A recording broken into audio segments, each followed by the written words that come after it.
Fala turma, tudo bom com vocês? Por aqui professora Tainara Tomás e sejam bem-vindos à nossa aula 2 do nosso curso de controle de hemorragias no APH. Nessa aula abordaremos os mecanismos de controle de hemorragia, ou seja, vamos falar sobre os principais dispositivos para a contenção de hemorragia, quando eles devem ser utilizados e também vamos falar sobre o protocolo do Stop the Bleed. Então não esquece já de deixar o seu like aqui na aula e comenta para mim aí embaixo também se você já é formado ou ainda é estudante de enfermagem ou bombeiro civil. Então vamos direto para o conteúdo? Na aula anterior a gente falou sobre os tipos de hemorragia. Na aula de agora a gente vai entender um pouco sobre os dispositivos, certo? Então o primeiro dispositivo que a gente vai pensar no controle da hemorragia vai ser os curativos compressivos ou curativos oclusivos, tá? De preferência, os curativos compressivos, quando tivermos hemorragias externas que não envolvam risco iminente à vida, como, por exemplo, pequenos cortes, pequenos ferimentos. Esses são curativos para a gente fazer no modelo curativo compressivo. O que é um curativo compressivo? É um curativo feito com gaze, né, sobre a ferida, que vai ajudar a conter o sangramento. Então você vai pegar ali o pacotinho de gaze, vai colocar em cima daquele pequeno corte, daquele pequeno ferimento, e a gente vai fazer ali uma compressão. Para fazer isso, o ferimento ele não pode ser cavitário, ou seja, não pode ser um buraco o local da ferida. Porque se for um buraco, a gente vai fazer um curativo do tipo preenchimento. A gente vai falar um pouquinho dele mais para frente. Mas pequenos cortes mais superficiais, o ponto de pressão que vai auxiliar a gente fazer o controle do sangramento. E depois eu vou ter o curativo do tipo oclusivo, que é aquele curativo que vai fechar totalmente a ferida quando a pele precisa ficar isolada de um ambiente externo ou de possível contato com bactérias ou fungos. Então a gente imagina que a gente falou das abrasões, certo? Na abrasão eu não preciso fazer um curativo compressivo, eu não preciso ter um ponto de pressão ali. Mas a depender da situação, eu vou ocluir aquele local para evitar que caia mais sujidade ali até a gente levar esse paciente para o socorro especializado, por exemplo, a nível de primeiros socorros. Isso é muito comum da gente realizar, certo? Para fazer curativo, o que a gente precisa? A gente precisa de pinça, tesoura, soro fisiológico, gente, ali é 0,9%, tá? Algodão, esparadrapo, álcool, gases, tudo isso é material básico para a gente estar realizando um bom curativo, certo? Pontos importantes aqui é falar sobre as talas. As talas de imobilização, elas precisam ser adequadas. E aí, a nível de APH, a gente vai ter as talas de EVA. E a nível de primeiros socorros, a gente vai ter ali os materiais de improviso. O ideal seria que todo mundo tivesse um kitzinho de primeiros socorros com tala de EVA ou até mesmo aquelas talas de papelão, de diversas formas, pelo menos um AP e um AG, para a gente poder conseguir ali fazer uma imobilização das lesões músculo-esqueléticas, por exemplo, em braço e perna, tá certo? Como eu vou identificar se aquele sangramento, né, aquela hemorragia, ela está oferecendo risco de morte para a vítima? Lembra que na aula 1 a gente falou sobre hemorragias internas e hemorragias externas?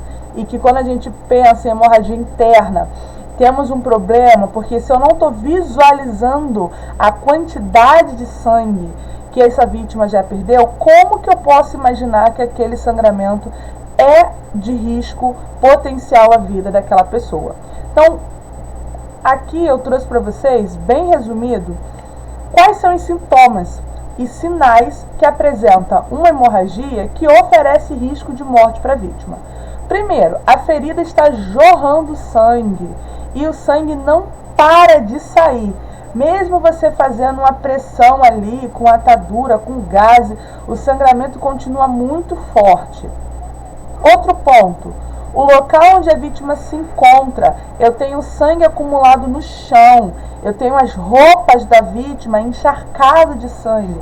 Isso já simula pra gente, né? Já configura, na verdade, que a vítima teve uma perda significativa. Lembra que a gente vai ter aí, a partir de 750 ml de sangue, um choque hipovolêmico já considerável? Então, outro ponto importante, fiz um curativo compressivo maravilhoso, utilizei uma bandagem e encharcou de sangue. Eu posso ter uma falha no mecanismo de compressão, eu fiz um mecanismo e faltou alguma coisa ali, algum detalhe, ou realmente o dispositivo que eu usei não era o melhor para aquela situação. Outro ponto, perda total ou parcial de membros. Gente, amputação, a questão de eviscerações, tudo isso são muito característicos de situações em que a vítima está sofrendo risco de vir a óbito com aquele sangramento. E, por fim, caso eu não esteja visualizando o sangramento, eu tenho a cinemática do trauma me dizendo que aconteceu um acidente importante, que pode ter atingido um órgão, e a vítima está confusa, relatando muita sede, por exemplo, tá? A partir daí, quais vão ser os métodos para a gente realizar o controle de hemorragia? Primeiro método de escolha, pressão direta e o preenchimento de ferida. Pressão direta quando eu não tenho uma cavidade, tá? Então são feridas mais superficiais. Preenchimento de ferida, eu posso preencher com as gases hemostáticas, tá? Ou simplesmente a nível de primeiros socorros com a gase convencional, tá certo? Depois, a gente vai pensar em fazer um curativo compressivo, para a gente retirar aquela mãozinha ali fazendo a pressão direta do local e ter um curativo que faça essa força no local do ferimento para mim. E, por fim, o uso de torniquete de extremidade. Os torniquetes de extremidades, eles vão ser a minha primeira opção quando eu olhar e eu tiver um sangramento ativo extenso a nível de membros. Então, se eu tenho uma fratura exposta a nível de braço e coxa, por exemplo, que seria no braço o húmero e na coxa o fêmur, e a gente aprendeu lá na aula 1 que esses ossos eles produzem um sangramento muito intenso, aí a gente vai utilizar o torniquete como a primeira escolha. Mas quando eu não tenho as fraturas associadas ali e eu tenho a questão de feridas mais superficiais, a gente vai buscar fazer a pressão direta ou preenchimento de feridas, tá bom? Lembrando que o sangramento descontrolado é a causa número 1 de mortes evitáveis quando a gente fala de trauma. A partir de agora, a gente vai ter uma ideia do que é o protocolo do Stop the Bleed, tá bom? Que é um fluxograma de atendimento para grandes hemorragias. E ele é feito tanto quando eu tenho kit de primeiros socorros, tanto quanto eu não tenho kit de primeiros socorros. Então fica assim, ó, o primeiro ponto vai ser a garantia da segurança do local. Porque se eu tenho um trauma grave, eu posso ter muito bem um acidente envolvido, que pode gerar mais vítimas. Então, uma vez que o local está seguro, a gente vai procurar qual é o sangramento que ameaça a vida. Vítimas politraumatizadas, eu vou direto para os ossos longos, para o quadril, para procurar ali com a cinemática do trauma se eu tenho alguma lesão interna que pode estar acontecendo. E no caso do Stop the Bleed, a gente vai pensar em lesões externas. Então, em hemorragias externas, ok? Então, primeira pergunta, tem um kit de primeiros socorros para trauma?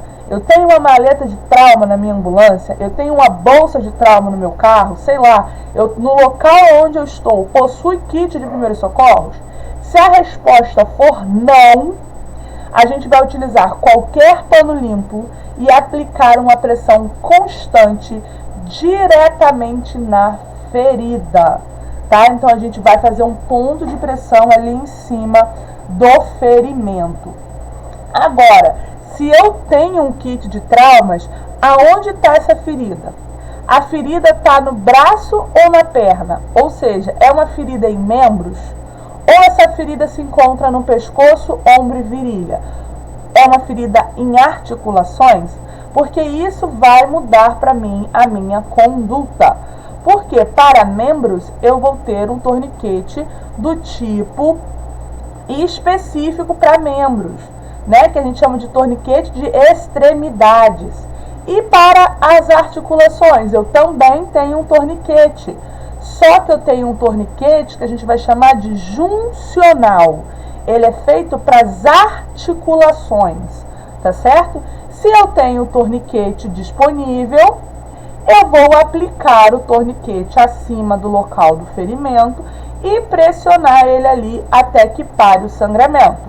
Se eu não tenho um torniquete disponível, ou se o torniquete que eu tenho é de extremidade e eu tenho um ferimento em articulação, numa junção, né, que eu precisaria ali de um torniquete juncional, eu posso pensar na introdução de gases hemostáticos, utilização de agente hemostático ou até mesmo gás comum. Se eu não tiver, a gente vai voltar lá para o início. Pega um pano limpo e pressiona de forma constante. Tá, e constante quanto? A depender do local do sangramento, pelo menos 10 minutos para a gente iniciar ali uma cascata de coagulação.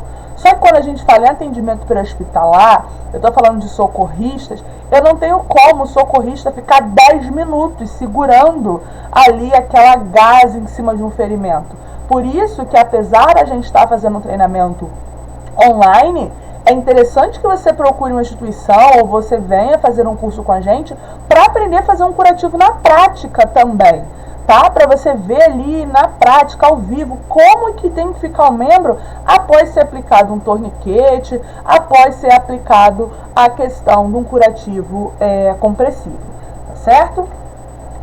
E aí, os mecanismos vão ser esses, ó. O torniquete, vocês estão vendo, de extremidades, ele precisa ser um torniquete oficial. Na ausência do torniquete, a gente troca de técnica. Eu não invento moda, tá? O torniquete, ele cessa o sangramento.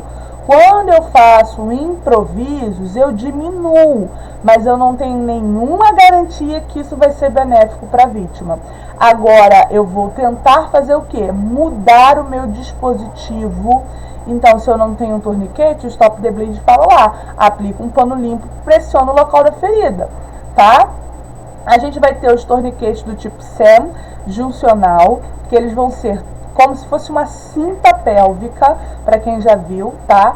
E eles vão fazer a questão de um ponto de pressão para a virilha e para a região de ombro, axila, tá? Vamos ter também o Celox, que é um tipo de agente hemostático, que quando faz contato com o sangue, ele estimula a coagulação muito rápida. Vamos ter a bandagem israelense, que vocês estão vendo aí, essa atadura verdinha, que ela mesmo se fixa sem a necessidade de eu utilizar gases, e ela tem um dispositivo que realiza um ponto de pressão. E as boas e velhas ataduras de crepom, sejam elas as convencionais, né, aquela branquinha, ou as elásticas, aquelas coloridinhas que vocês estão vendo ali atrás, tá certo? Como que a gente faz para utilizar o torniquete? O torniquete a gente vai colocar acima do local onde está o ferimento. Eu não posso colocar o torniquete de extremidades na articulação, então ele não vai no cotovelo e nem no joelho, é acima do ferimento. Em algumas literaturas vocês vão ouvir falar em colocar mais alto e apertado possível, tá? Mas o ideal aí é que seja acima do local da ferida, pelo menos uns 4 a 5 dedos. Outro ponto, anotar a hora que foi aplicado o torniquete. Hoje a gente sabe que o torniquete ele tem aí uma faixa de segurança de 150 minutos, tá? E é tempo suficiente para na cidade a gente conseguir levar esse paciente, na maioria dos casos, até um centro de trauma. E tem sim técnicas de reversão de torniquete, tá?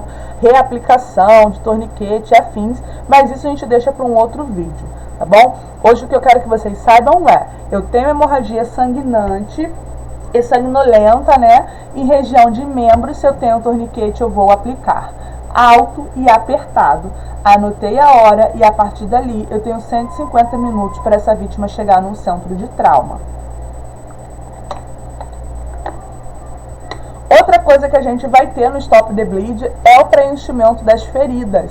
Eu preciso preencher feridas cavitárias, porque se eu só pressionar por cima, não vai me adiantar não, galera.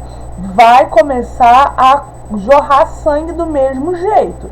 Eu preciso preencher a cavidade, ou com gás hemostática, ou jogar o pozinho hemostático ali dentro, ou utilizar um pano limpo para preencher mesmo, colocar ali dentro da cavidade e acima realizar um curativo compressivo, tá bom? Não é só preencher também, eu preciso preencher e manter uma pressão direta naquele local.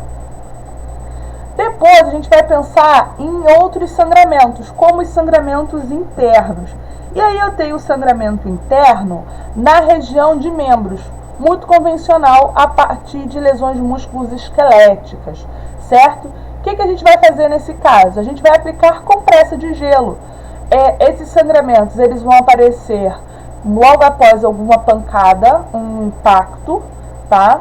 Quando não associado a outros traumas, eu não necessariamente preciso levar essa pessoa a um pronto-socorro. Então, imagina que eu estou andando na minha casa e bati com a minha coxa na quina da mesa. Eu vou ter um sangramento interno em extremidade, mas essa pancada não é algo que eu precise ir ao pronto-socorro. Mas como que eu vou fazer o controle desse sangramento? Que vai, através do impacto, gerar ruptura de vasos e vai ficar esse roxo. Como é que eu resolvo isso? A gente vai fazer a aplicação de compressa de gelos com um intervalo de até 20 minutos. Eu posso aplicar 4, 5, 6 vezes por dia essa compressa de gelo, desde que eu não faça contato direto com o gelo com o local da minha pele ali, né, o local afetado, para não ocorrer uma queimadura.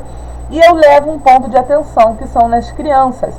As crianças, elas precisam de atenção quando fizer compressa de gelo, porque elas podem diminuir muito rapidamente a questão da temperatura delas e levar a uma hipotermia, tá bom? Depois a gente vai ter o clássico controle de hemorragia para sangramentos nasais. A gente está vivendo agora no Brasil essas ondas de calor absurdas, né? E não é incomum a gente ver as pessoas com o nariz sangrando por causa desse ar seco. E a conduta, por incrível que pareça, não é pedir para a pessoa olhar para cima, tá? A conduta é pedir para ela olhar para baixo. Se a vítima tiver com a cabeça para cima, ela pode engolir o sangue e isso provocar náusea, vômito e até mesmo a questão do engasgo, tá bom?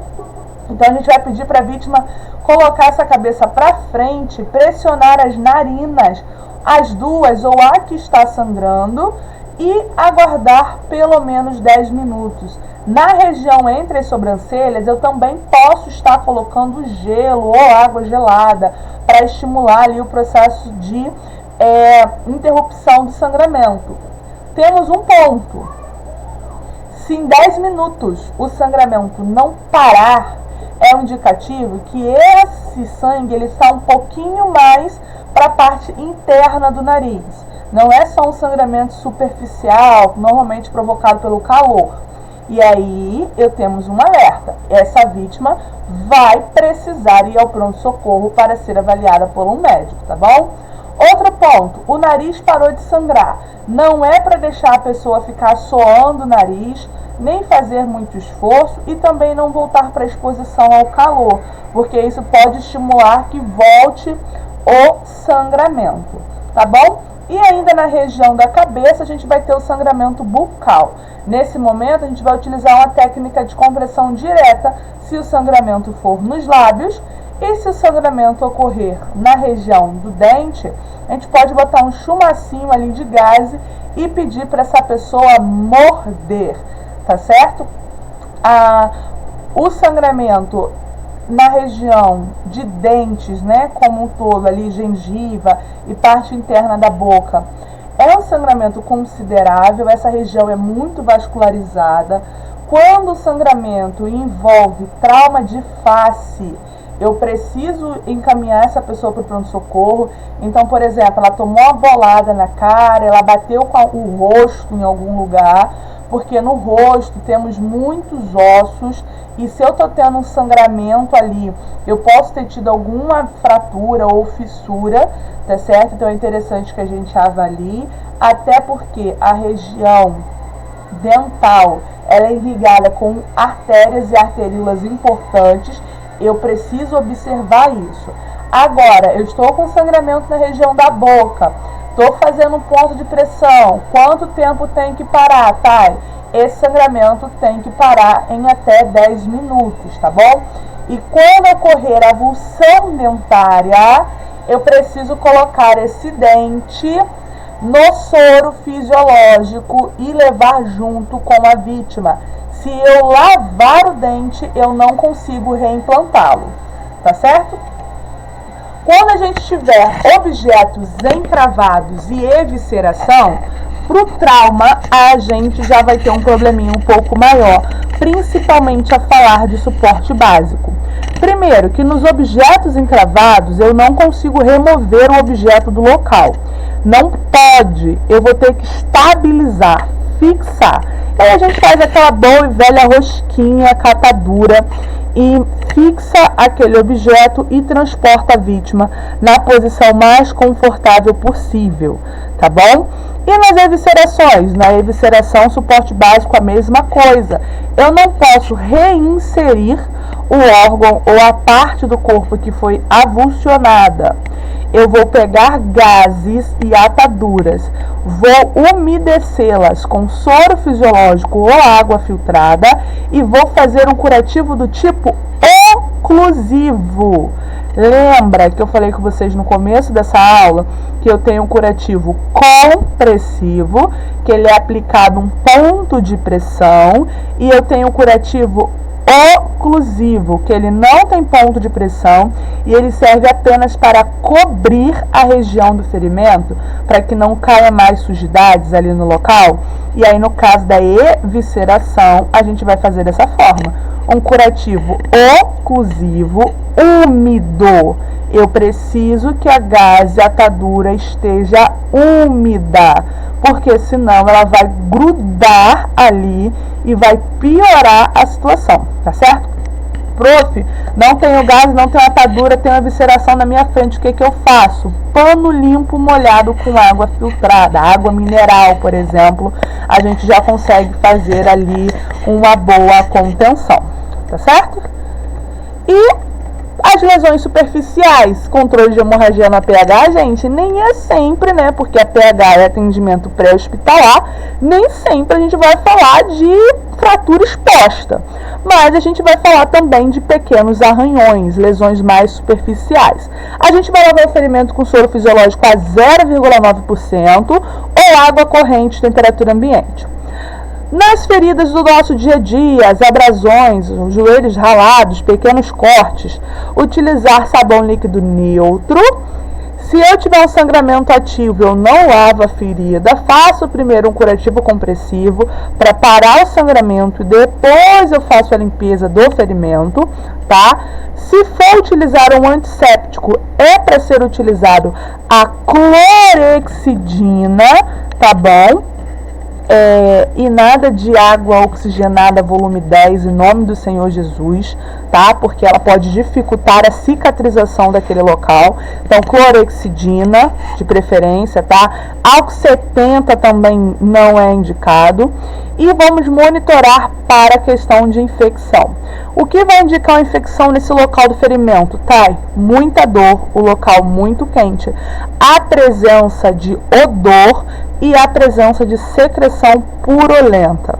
E aí eu tenho um local inflamado e infeccionado, tá certo? Ah, tá saindo uma água branca do ferimento. Isso é normal. A pele vai manter aquela região hidratada. E essa aguinha que tá saindo ali se chama... Deus, esqueci o nome do negocinho agora. Tava na ponta da língua. esse exudato que está saindo ali, que é essa aguinha colorida que vocês veem, né? Normalmente mais branquinha, um pouquinho rosácea, ela nada mais é do que o corpo mantendo o local da ferida hidratado para acelerar o processo da cicatrização. Cuidado com as receitas de vó e invenções, porque a gente falou da pele lá no começo da aula 1, lembra que ele é o maior órgão do corpo, responsável por absorção? Então, mesmo que seja local a utilização daquela pomadinha, ela pode cair na corrente sanguínea sim e trazer até complicações mais sérias, tá certo? E pra gente fechar, eu trouxe esse monte de imagens aí para vocês verem e pensarem junto comigo. Agora é hora de vocês irem para os comentários. Olhem para as imagens e me digam o que vocês iriam fazer em cada uma dessas situações, tá certo? Eu prometo que vou ler todos os comentários e interagir com vocês aí. A gente vai ter amputação parcial, evisceração, amputação total, corte, objeto encravado, hemorragias internas, sangramentos nasais. E agora, o que a gente faz? Feridas limpas, feridas contaminadas, eviscerações, abrasão. E aí eu quero saber de vocês, inclusive quem quiser, agora é a hora, né? Tira aquele print maroto, me marca lá no Instagram e fala o que você faria. Escolhe uma dessas situações aí e me conta como você atenderia utilizando os conhecimentos que a gente teve aqui nessas nossas duas aulas. Lembrando também que a galera que se inscreveu para receber o certificado de participação, tá? Vai receber o certificado a partir de 24 horas da aula de hoje, tá certo? E também vão receber a aula bônus, que é a aula onde a gente vai falar sobre amputação traumática e síndrome compartimental, tá certo? Essas aí é só pra galera que se inscreveu mesmo para receber o certificado de participação. E se você ainda não se inscreveu, não perde tempo não, o link tá aqui embaixo na descrição do nosso vídeo. Se você não estiver assistindo ao vivo, não tem problema, entre em contato com o nosso suporte do aluno que você também consegue retirar o seu certificado, tá certo? Galera, eu fico por aqui, espero que vocês tenham aproveitado bastante aí esse nosso curso, essas nossas duas aulas, somando aí quase 2 horas e meia de conteúdo, tá certo? Esses são os protocolos e referências. Não esquece de deixar o seu like aí no vídeo. Comenta lá no Instagram. Marca a gente lá e coloca qual é o assunto da aula que você mais gostou. Qual foi, qual seriam as suas condutas nos nossos estudos de caso. Galera da aula extra aí que se inscreveu para o certificado, vocês vão receber o gabarito dos estudos de caso também. Galera, um beijo. Meu nome é Tainara Tomás. Eu fico por aqui. Até a nossa próxima aula.